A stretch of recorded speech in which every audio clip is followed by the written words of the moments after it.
Hello guys, welcome back. Myself Manish Mittal. Today I will discuss you from plus one accountancy chapter third topic accounting principles. Accounting principles देखिए बड़ा important chapter है theory point of view से। ये आपके जो पूरा accountancy हमारा base करता है उसके लिए ये कुछ प्रिंसिपल्स हैं। सबसे पहले प्रिंसिपल्स क्या हैं, क्यों हैं, आए हैं, इनके बारे में बात करते हैं। प्रिंसिपल क्या है?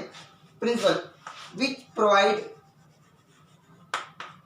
provides guidance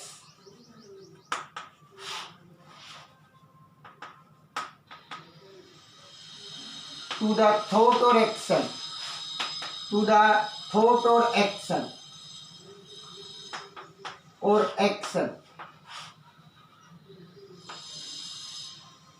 प्रिंसिपल क्या है कि भाई जब तक पहले क्या था कि सब बिजनेस करते थे, सबके अपने अपने कुछ रूल्स थे, रेगुलेशन थे, लेकिन हर चीज को एक इक्वलिटी देने के लिए, समानता देने के लिए हमें किस चीज की जरूरत हुई? प्रिंसिपल्स की। तो प्रिंसिपल्स क्या है? Which provide guidance to the thought और एक्शन, कि जो एक व्यक्ति मैनेजर काम करने जा रहा है उसकी सोच को, उसके कार्य को एक दिशा निर्देश देना, that is known as principle. It is also called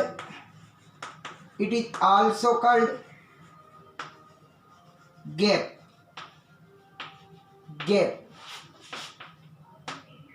इसको आप गैप भी कह सकते हैं। What do you mean by GAAP? Generally accepted accounting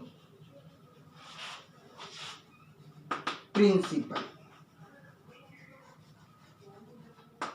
generally accepted accounting principle कि जो जर्नली एक्सेप्ट है। अगर गैप बोला जाए तो भी आप अकाउंटिंग प्रिंसिपल के बारे में ही बताएंगे। तो प्रिंसिपल्स क्या है? जो एक दिशा निर्देश देते हैं, डायरेक्शन देते हैं थॉट और एक्शन को। तो प्रिंसिपल के अंदर दो चीजें आती हैं, accounting principles.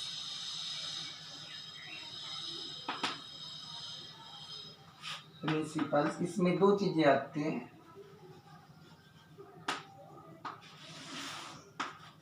Accounting assumption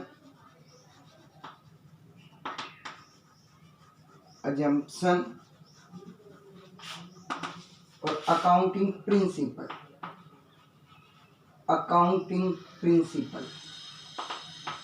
assumption क्या होती है बेटी? अजम्पशन होती है कि जो मान्यताएं सभी बिजनेस पर अप्लाई हुई है, हर एक बिजनेस को उसके अप्लाई मानना पड़ेगा, that is assumption. Accounting principles ये सभी के अलग अलग हो सकती हैं, जिस बिजनेस के साइज के ऊपर डिपेंड करता है। तो सबसे पहले हम आज बात करें केवल अकाउंटिंग अजम्पशन की। 3 अकाउंटिंग अजम्पशन है। पहली है गोइंग कंसर्न कॉन्सेप्ट। सेकंड है consistency concept.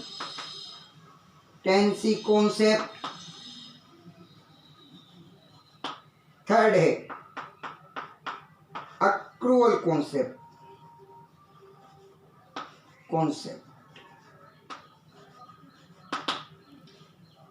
Going concern concept, consistency concept, accrual concept. आज मैं आपसे इन तीनों के बारे में बात करूंगा। सबसे पहले मैं बात कर रहा हूं हमारे पहले टॉपिक की, going concern concept.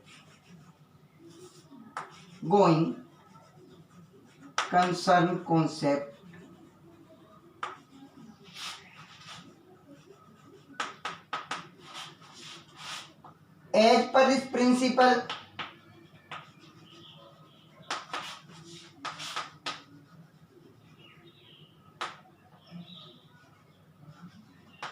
it is assumed that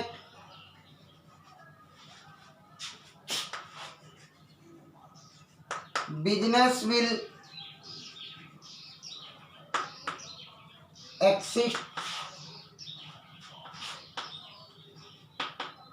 for long time in future.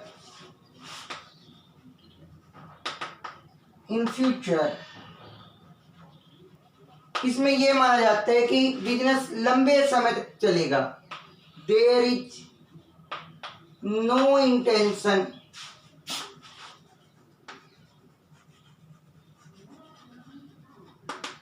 To close it, कि इस प्रिंसिपल के अनुसार यह माना जाता है कि बिजनेस लंबे समय तक चलेगा। आपकी कोई फ्यूचर के अंदर आपकी कोई इच्छा ऐसी नहीं कि आप इसको बंद करेंगे। जैसे मान लीजिए आपने 2 मशीन आपके पास हैं, एक की कॉस्ट है आपके पास 5 लाख और एक की कॉस्ट है आपके पास 10 लाख। ये आपको केवल 2 इयर्स वर्क करके देगी, ये आपको 10 इयर्स वर्क करके देगी। तो हम इस केस में सिलेक्ट कर रहे हैं किसको, 10 ईयर को। क्यों? क्योंकि हम ये मान के चलें business will survive for the long time, there is no intention to close it, कि इसको बंद करने की आपकी कोई सोच नहीं। क्यों? सब ये मान के चलते बिजनेस लंबे समय तक चलेगा, और उसी हिसाब से हमने एक लार्ज कॉस्ट वाले को भी प्रेफर किया है। नेक्स्ट है consistency concept. Consistency concept principle and method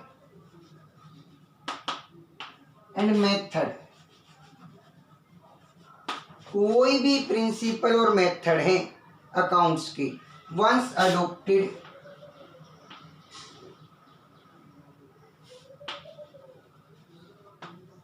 adopted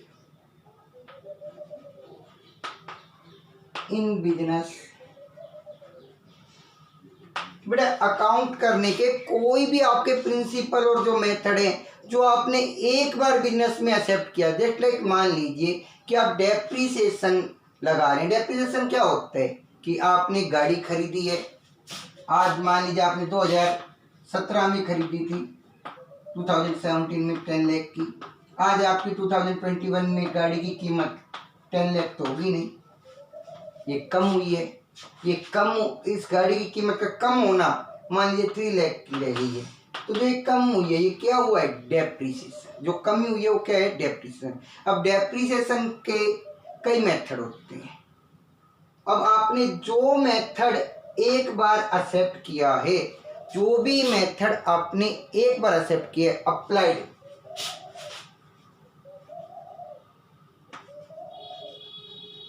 continuously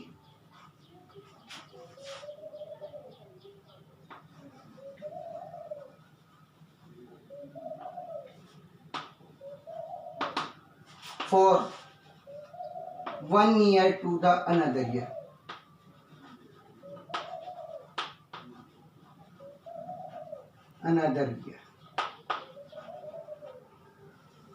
कि जो भी मेथड आपने एक बार एक्सेप्ट किया है वो कई सालों तक चलता रहेगा। ये नहीं कि आप समय समय पर उसको आप चेंज करेंगे। नेक्स्ट है आपका अक्रूवल कॉन्सेप्ट।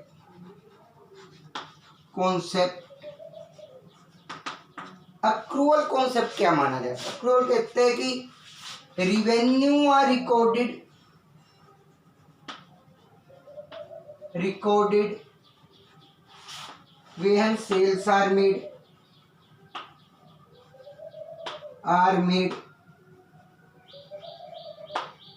कि रिवेन्यू उस साल रिकॉर्ड होंगे जब आपने सेल किया। It is immaterial whether cash received और नॉट। ये मैटर नहीं करेगा कि आपको कैश मिला या नहीं मिला। Expenses are record in that accounting year